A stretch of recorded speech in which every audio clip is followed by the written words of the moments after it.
តបងប្អូនញ៉ាំតែជាមួយខ្ញុំបងប្អូនបាទនេះបងប្អូនតែរបស់ខ្ញុំ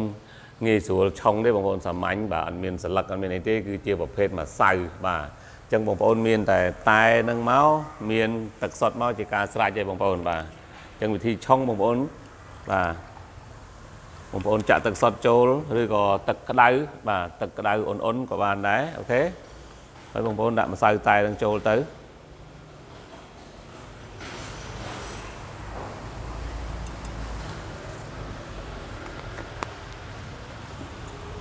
នេះបងប្អូនបាទ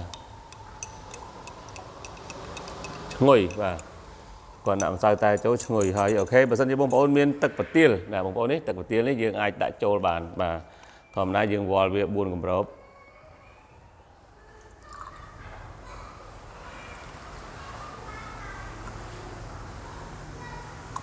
អូខេឬក៏អាចលើសជាងនេះក៏បានដែរបងប្អូនព្រោះអីកាន់តែច្រើនកាន់តែឆ្ងាញ់បាទអញ្ចឹងយើងអាចដាក់ប្រទាលលាយជាមួយតែក៏បានដែរ